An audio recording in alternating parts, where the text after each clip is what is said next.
श्रीमद्कुंज व्याहरणे नमः। श्री स्वामी हरिदास विजयतेत्राम। पश्चिम बंगाल के बर्धमान जिले में कोग्राम नामक स्थान पर भक्तवर श्री लोचन दास जी का जन्म हुआ। संपन्न घर था।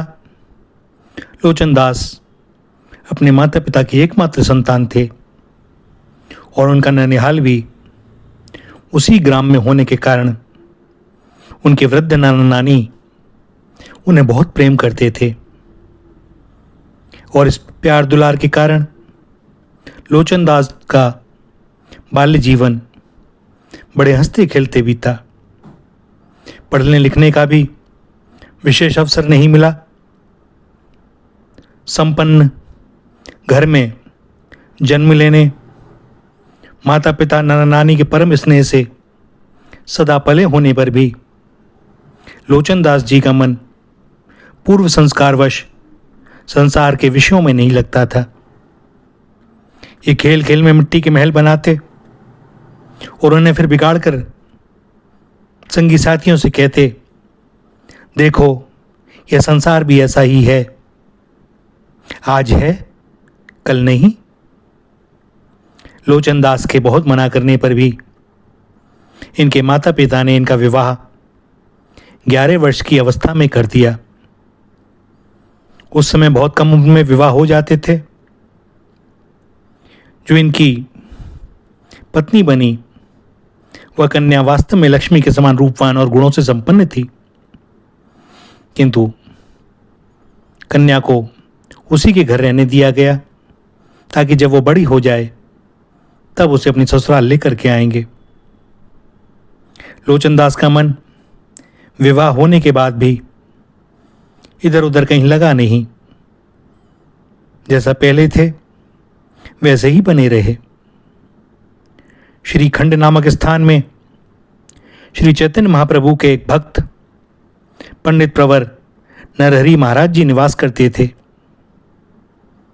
ये जैसे प्रेमी भक्त थे वैसे ही समस्त शास्त्रों के ज्ञाता विद्वान भी थे। श्री लोचन दास भी श्रीखंड में जाकर श्री नरहरि जी के सत्संग का लाभ उठाने लगे और उन्हीं से दीक्षा लेकर उनके शिष्य बन गए। इनका वैराग्य श्री कृष्ण अनुराग के रूप में बदल गया। थोड़ी बहुत संसार की रही सही जो आसक्ति थी वह भी नष्ट हो गई। अब ये भगवान के प्रेम में निमग्न होकर माता पिता पत्नी गांव घर नगर सब भूल गए। इनके माता पिता यह जानकर तो आनंदित हुए कि हमारा पुत्र श्री नरहरि जैसे सुयोग्य पंडित का शिष्य बना है, किंतु उसके वैराग्य के कारण दुखी भी हुए।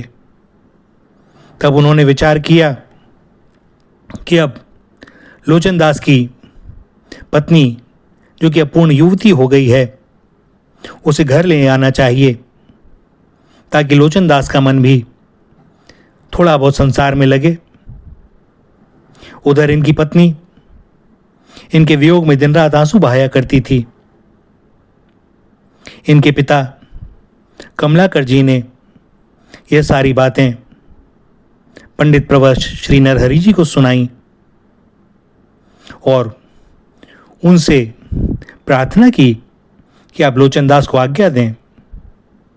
गुरु आज्ञा के कारण ये अपनी पत्नी को लाने आमोदपुर ग्राम में अपनी ससुराल चले गए।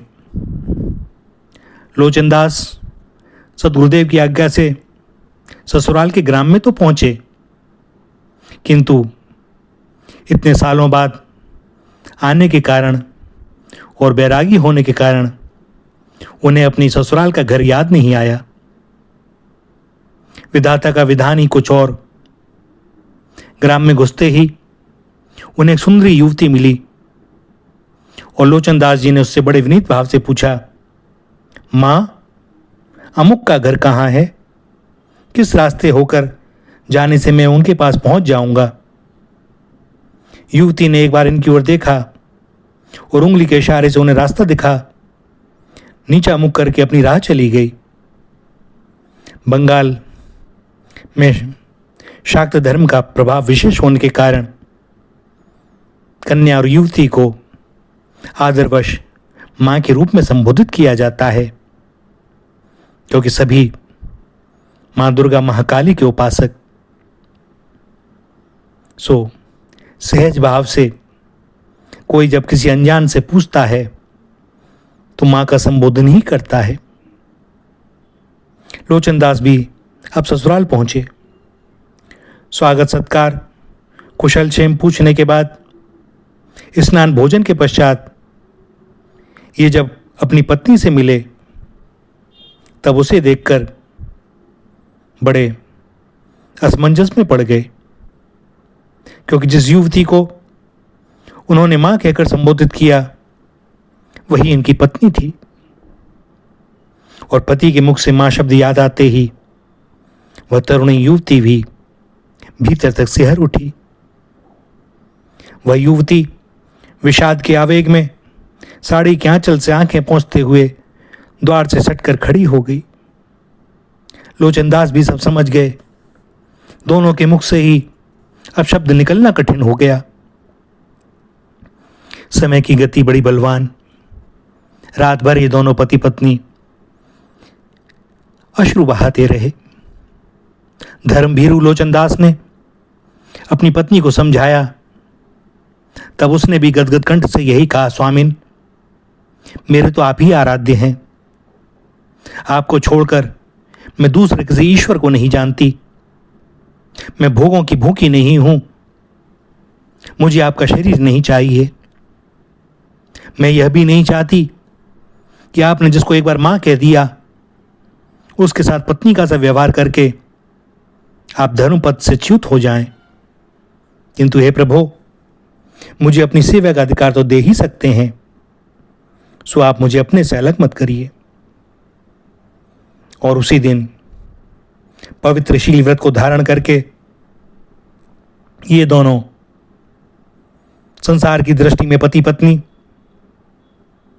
किंतु भगवान के प्रेमी, भगवान के मार्ग पर चलने के लिए सूर्योदय के पूर्व ही वहां से निकल पड़े।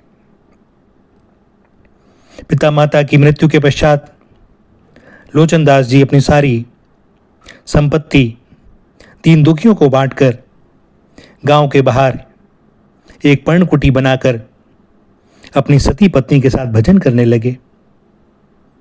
भगवत प्रेम में दोनों मस्त रहते। लोचनदास जी का श्री चैतन्य महाप्रभु के चरणों में प्रगाढ़ प्रेम था। इन्होंने चैतन्य मंगल नामक एक महाकाव्य की रचना की। उस पर्णकुटी में दिन भर यही होता कि लोचनदास चैतन्य मंगल का गान करते और उनकी सती पत्नी पास बैठी एकाग्र चित्त से हर्ष से आंसू बहाती हुई चैतन्य मंगल को सुना करती। इस प्रकार इनकी वह युवती पत्नी लोचनदास जी की साधन संगिनी बन गई। लोचनदास जी के दुर्लभ सार, वस्तु तत्व सार, आनंद लतिका, प्रार्थना, चैतन्य प्रेम विलास, देह निरूपण और राग लहरी नामक 7 ग्रंथ बड़े प्रसिद्ध हैं। इनका सारा जीवन भजन कीर्तन और भगवत कृपा से ऐसे ग्रंथों को लिखते हुए व्यतीत हुआ। भैया, एक एक शब्द एक भक्त के जीवन में क्या प्रभाव डालता है, और देखिए उसके अर्थ को वो कैसे निभाता है। यह देखना हो तो भक्तों के चरित्र में देखें, कैसे लोचनदास और उनसे बढ़कर उनकी धर्मपत्नी, ये सब भगवान के ही तो परिकर हैं, और भला कौन ऐसा कर सकता है। श्री राधा, श्री राधा, श्री राधा।